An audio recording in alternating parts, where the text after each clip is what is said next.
Assalamualaikum warahmatullahi wabarakatuh. Nama saya Nur Khairin binti Muhammad Safri, nama matrik 050822. Hari ini saya akan membentangkan satu tajuk assignment bagi subjek tasawuf Al-Muqarran yang diajar oleh Ustaz Muhammad Saiful Bahri bin Abdullah yang bertajuk Al-Junaidiyah. Okey.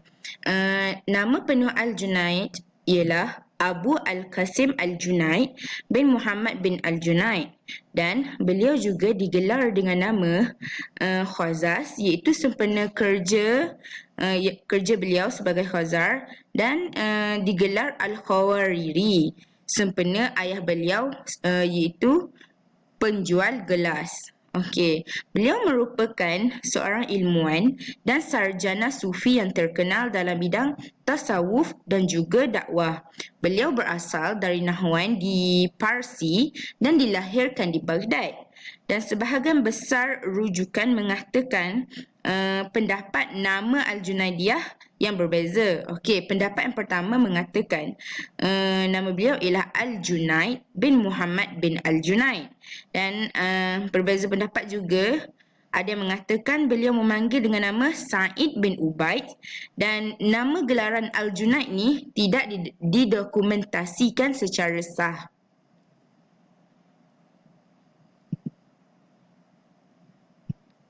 Seterusnya ialah nasab Al-Junaid. Nasab beliau ialah nasab beliau dikaitkan dengan keturunan, iaitu kadang-kadang dikaitkan dengan negara yang beliau lahir dan dibesarkan, dan kadang-kadang dikaitkan dengan pekerjaan beliau, dan ada kadang-kadang dikaitkan dengan mazhab beliau. Okey, sebagai contoh, jika dikaitkan dengan negara yang tempat beliau lahirkan dan dibesarkan, beliau digelar Al-Baghdadi, dan jika dikaitkan dengan negara asal beliau dikenali sebagai Al-Nahwandi, dan nama gelaran tersebut menunjukkan bahawa beliau ni bukan berasal daripada Arab.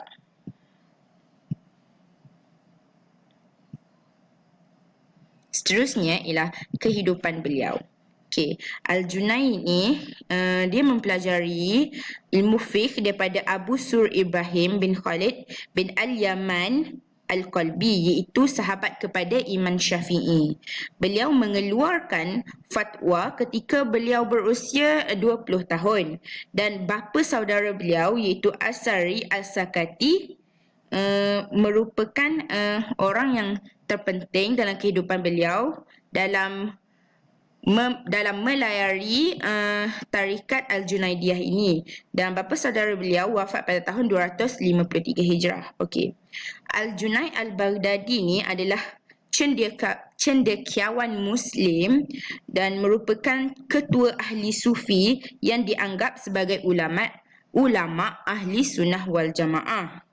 Beliau dikenali sebagai tuan mazhab kerana menggabungkan hati seorang ahli sufi dan seorang ahli hukum. Okey, beliau juga mengendalikan mazhab sesuai dengan ajaran dan peraturan sebagaimana Al-Quran dan As-Sunnah.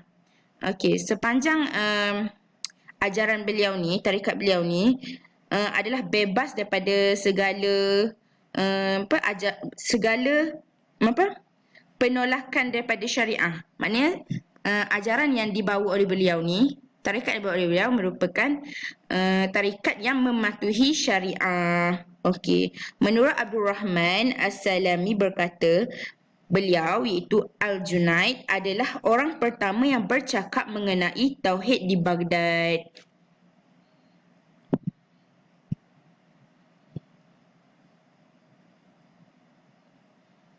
Seterusnya ialah Mazhab Abul Qasim Al-Junaid. Okey. Beliau, Abu Qasim Al-Junaid ni berpegang kepada mazhab tasawuf, iaitu tidak ada penyimpangan dari syariah, Al-Quran dan As-Sunnah. Maknanya mazhab yang dibawa oleh Abu Qasim ni merupakan mazhab yang mematuhi syariah. Okey. Mazhab Abu Qasim Al-Junaid ni ialah mazhab yang membezakan kesederhanaan yang ditentukan adalah berdasarkan prinsip-prinsip hukum. Okey, menurut Abu Sur Al-Qalbi, tidak ada ahli sufi yang mengajar dengan cara Al-Junaid. Okey, maknanya menurut Abu Sur Al-Qalbi ni, tidak ada lagi ahli sufi pada zaman beliau yang mengajar dengan cara Al-Junaid itu mengikut peraturan syariah Al-Quran dan As-Sunnah. Okay. Al-Junaid ni dikenali sebagai syekh bagi mazhab tasawuf. Mazhab Al-Junaid dilindungi dari kepercayaan yang tercela. Maknanya tarikat Al-Junaid ni adalah tidak tercemar dengan perkara-perkara yang terpesong daripada kepercayaan yang tercela. Okey. Ajaran mazhab Al-Junaid adalah berdasarkan Al-Quran dan hadis. Okey. Disebabkan oleh ajaran mazhab Al-Junaid ni berdasarkan Al-Quran dan hadis, maka ajaran yang dibawa oleh beliau merupakan ajaran yang terpelihara daripada perkara-perkara yang tercela. Okey, seterusnya ialah tarikat Al-Junaid. Okey, tarikat Al-Junaid ni beliau menggunakan kaedah yang tidak ada dalam bentuk perintah sufi yang diketahui hari ini, melainkan dengan metod pemikiran dan ajaran yang dia ikuti. Maknanya tarikat Al-Junaid ni menggunakan metod pemikiran dan ajaran yang beliau ikuti. Maknanya berdasarkan Al-Quran, As-Sunnah dan syariah yang betul lah. Al-Junaid ni meriwayatkan bahawa mendekati Tuhan yang Maha Esa dilakukan oleh salah satu daripada dua perkara, iaitu pengetahuan dan tingkah laku.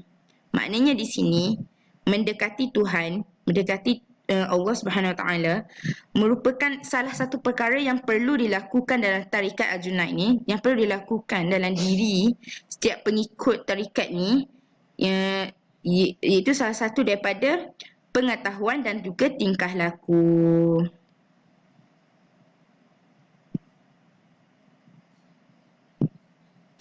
Seterusnya iaitu bagaimana terbinanya tarikat ni. Okey. Tarikat Al-Junaid ni terbina disebabkan oleh dua perkara ni, iaitu zuhud dan juga mujahidin. Zuhud ialah melepaskan dunia. Maknanya melepaskan perkara yang di dunia dengan memfokuskan kepada mendekatkan diri kepada Allah Subhanahu Wa Taala. Okey, Al-Junaid mengatakan tasawuf adalah kesucian berurusan dengan Tuhan dan asalnya adalah penting dari dunia.